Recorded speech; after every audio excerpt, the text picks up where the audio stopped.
Perkenalkan, nama saya Yesi Nuraini, NIM saya 19141416922, semester 4, jenjang S1, mata kuliah UTS, Analisis Lingkungan Bisnis, dosen pengampu Adi Nur Salim. Soal nomor 1, sebutkan apa yang dimaksud dengan analisis lingkungan bisnis. Jawabannya, lingkungan eksternal adalah institusi atau kekuatan luar yang berpotensi mempengaruhi kinerja organisasi. Lingkungan internal adalah sumber daya manusia dan fisik mempengaruhi kinerja bisnis secara langsung. Soal nomor 2, jelaskan mengapa perlu melakukan analisis lingkungan bisnis. Karena strategi dapat mengantisipasi setiap kesempatan dan membantu mengembangkan sistem pemecahan sedunia mungkin terhadap faktor-faktor lingkungan yang dianggap mengancam tujuan perusahaan atau early warning system. Karena perusahaan merupakan sistem terbuka open system, artinya perusahaan tidak bisa lepas dari pengaruh lingkungan. Soal nomor 3, jelaskan apa yang dimaksud dengan PESTLE. PESTLE adalah suatu teknik dalam manajemen strategi yang digunakan untuk melihat faktor-faktor lingkungan luar atau eksternal bisnis yang berpengaruh terhadap hal perusahaan, proyek, masalah, dan lain-lain. Soal nomor 4, apa yang dimaksud dengan non-marketing system? Non-market secara antonim market stunting, non-pasar serta antecedentnya, non-ekonomi, non-sosial, pencarian panjang untuk istilah yang akan mencangkup apa yang bukan pasar setelah lembaga pasar ekonomi menjadi mekanisme pertukaran yang dominan dan ekonomis kapitalis modern. Soal 5, pandemi COVID Corona termasuk ke dalam lingkungan eksternal atau internal, jelaskan alasannya. Bagaimana pengaruh pandemi COVID-19 terhadap bisnis di Kalimantan Barat secara umum, khususnya di kota Pontianak. Minimal 300 kata dalam menjawab. Jawabannya, COVID-19 masalah yang sulit selesai khususnya di Indonesia. Alasannya adalah faktor pertama, yaitu internal yang berasal dari masyarakat Indonesia sendiri. Misalnya saja di daerah banyak masyarakat yang tidak memenuhi anjuran dan tidak beribadah secara berjamaah di tempat ibadah. Faktor kedua adalah berkaitan dengan eksternal masyarakat, yaitu banyaknya media yang tidak kredibel. Begitu juga propaganda beredaran di internet menyebabkan masyarakat merasa resah. COVID terhadap bisnis. Kalbar khususnya Pontianak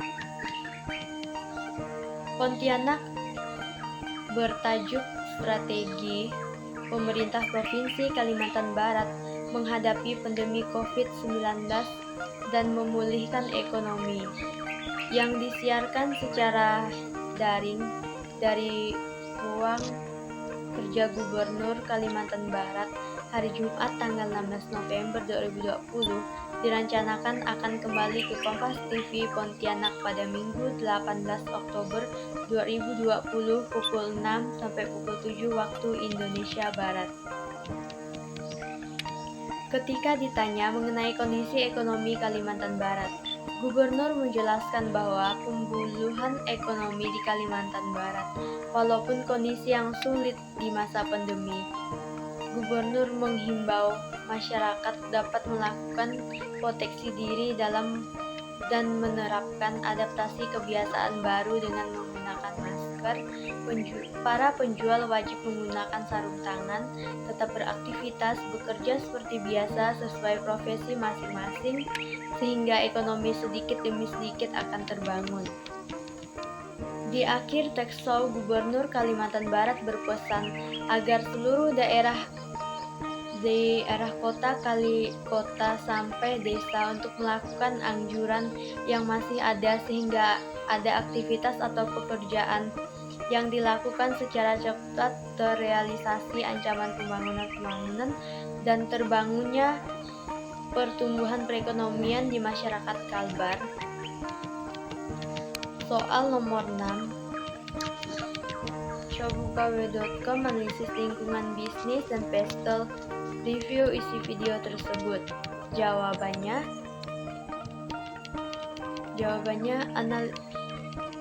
analisis lingkungan 2 atau eksternal. Tujuan melakukan lingkungan eksternal. Tujuan lingkungan eksternal adalah event modern, kejadian-kejadian atau situasi di mana perusahaan tidak memiliki kendali atas perusahaan tersebut.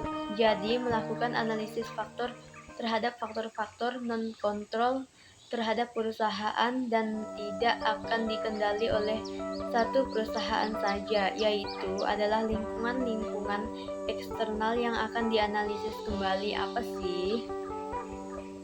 Tujuan utama dari menganalisis lingkungan eksternal adalah agar perusahaan dapat mengidentifikasi peluang-peluang dan ancaman-ancaman peluang di luar dan ancaman-ancaman di luar perusahaan, sehingga akhirnya perusahaan bisa merumuskan desain DB extension.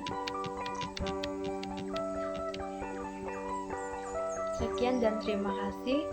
Ini adalah jawaban nomor 6. Kelanjutannya jawaban nomor 7 di video yang berikutnya. Sekian dan terima kasih. Kurang lebihnya mohon maaf.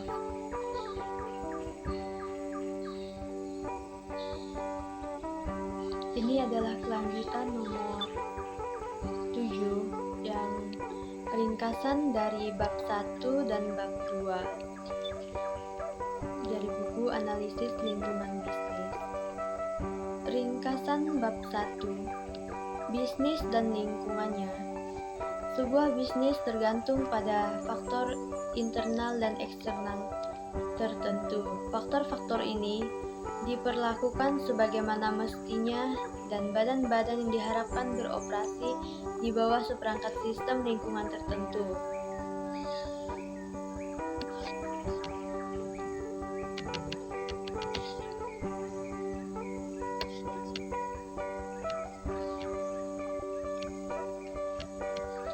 Tidak ada bisnis besar dan cukup kuat menciptakan perubahan besar di lingkungan eksternal.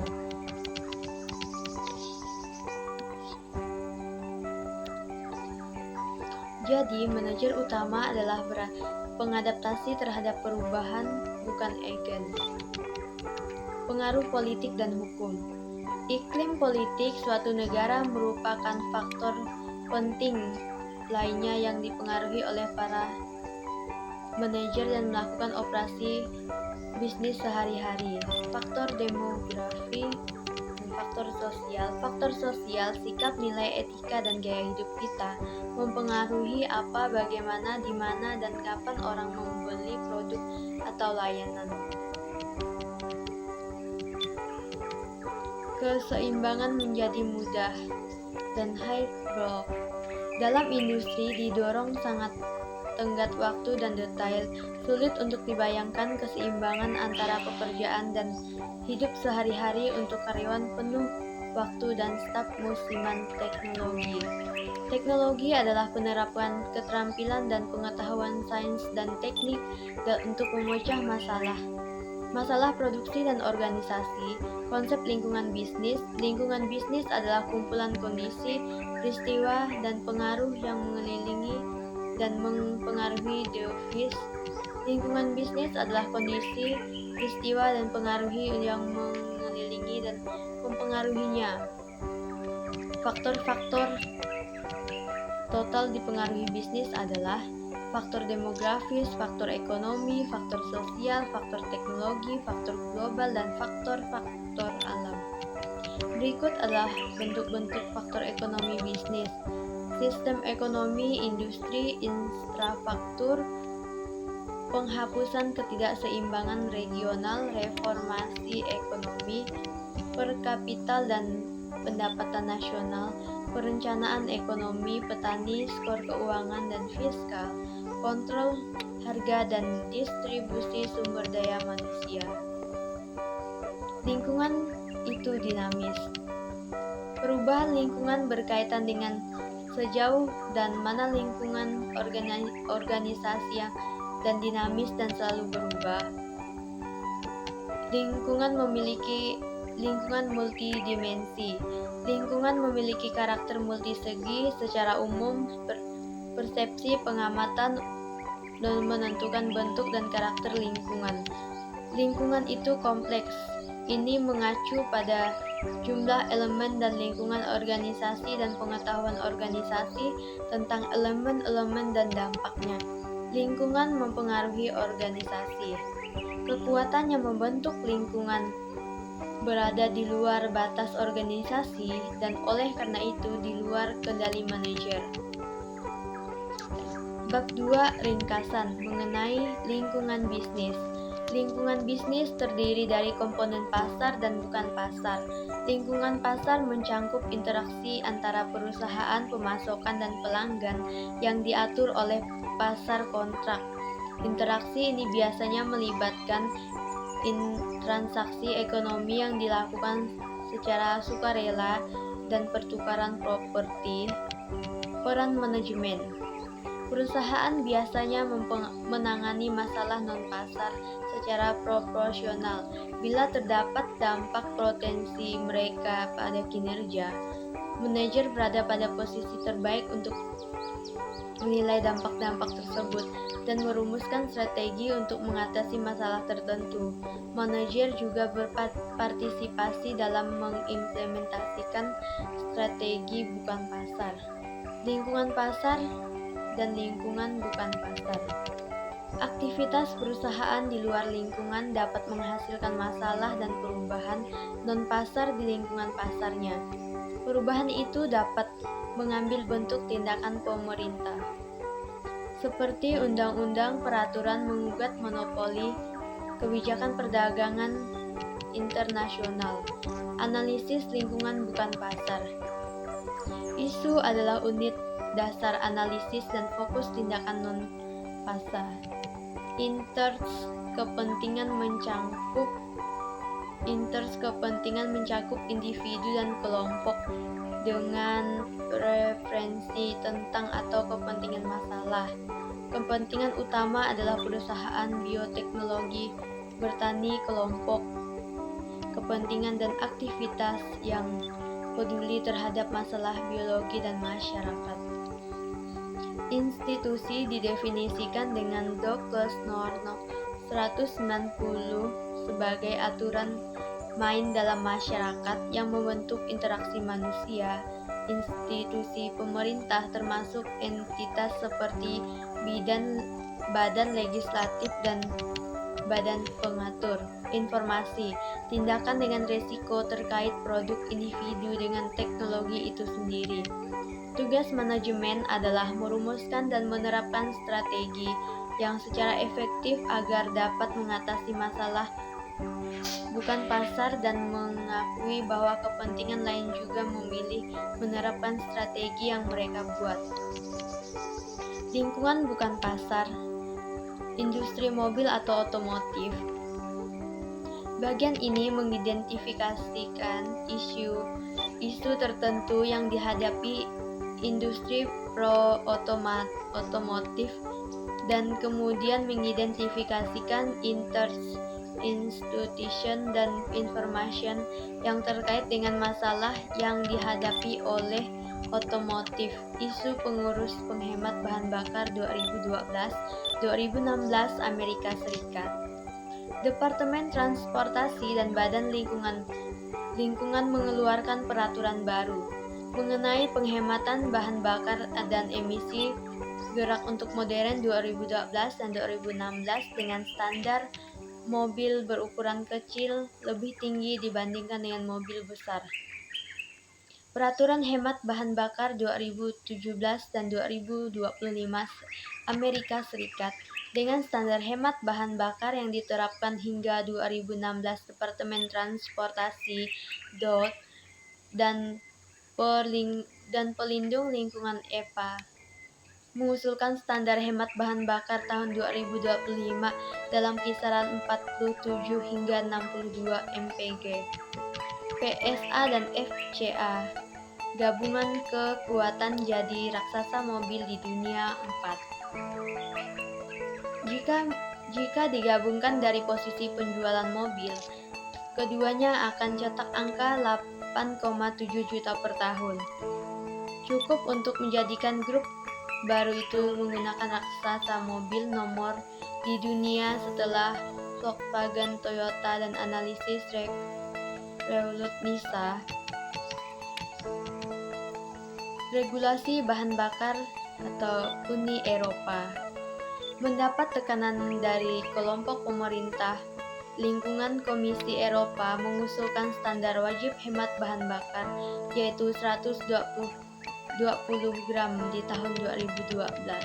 Pajak bensin federal dan adalah 0,180 per galon, dan CEO General Motors dan Action minta S1 pajak galon dan mengatakan menerapkan bensin pembuatan akan baik di lingkungan daripada menerapkan standar hemat bahan bakar yang dibahas oleh untuk periode 2017 dan 2025.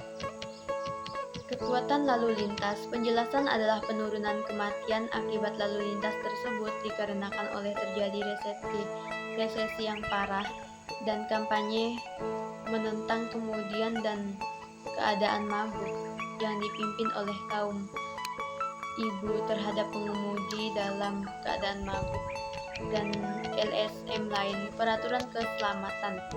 Ada beberapa yang terlibat dalam kecelakaan karena adanya akselerasi yang tak diinginkan disebut mengklaim bahwa akselerator yang dikendalikan secara elektronik adalah suatu kesalahan. Tanggung jawab produk. Toyota dikenai berbagai tuntutan hukum yang diajukan oleh pengacara pengadilan atas nama orang yang mengklaim telah terluka oleh akselerasi yang disengaja tersebut. Peraturan perjanjian waralaba dalam gugatan class action, pengadilan wilayah Ohio memerintahkan Ford untuk membayar 2 miliar kepada 300 dealer truk yang mengklaim bahwa perusahaan telah melanggar perjanjian waralaba dengan mereka. Bantuan bencana. Jepang menyetujui bantuan keuangan dan produsen suku cabang mobilnya karena beberapa di antara produsen suku cabang telah dilanda gempa bumi dan tsunami pada tanggal 11 Mei 2011. Subsidi pasar mobil listrik didukung oleh kredit pajak federal 7.500.000 tergantung pada ukuran baterai dan mobil truk memenuhi syarat. Kekayaan intelektual. Pada tahun 2007, Thales Motor mengajukan merek dagang Tesla di Uni Eropa, tetapi aplikasi tersebut ditantang oleh Tesla Holding dari Republik Ceko. Kaum perempuan pemegang surat izin pengemudi atau SIM di Arab Saudi kini diperbolehkan menyetir setelah kerajaan tersebut resmi mencabut larangan mengemudi. Kemudian perempuan memegang surat izin mengemudi atau SIM di Arab Saudi kini diperbolehkan menyetir secara kerajaan resmi dicabut. Informasi konsumen. EPA meluncurkan tabel baru dan ditempelkan pada mobil dan truk baru yang akan memberikan jarak mil per galon yang sudah dikenal, tetapi juga perkiraan biaya bahan bakar tahunan dan penghematan 5 tahun biaya bahan bakar tambahan dibandingkan dengan rata-rata kendaraan. Media berita, informasi mengenai organisasi bisnis dapat diperoleh melalui berbagai saluran dalam satu alat yang digunakan oleh organisasi yang dapat mengkomunikasikan informasi, mendapatkan informasi dan menggunakan media massa. Kepentingan lain dengan kepentingan ekonomi langsung dalam masalah ini adalah pembelian mobil dan para karyawan. Perusahaan dalam lingkungan bukan pasar. Lingkungan non-pasar berubah ketika masalah diselesaikan. Masalah saat ini berkembang, dan pada masa baru muncul.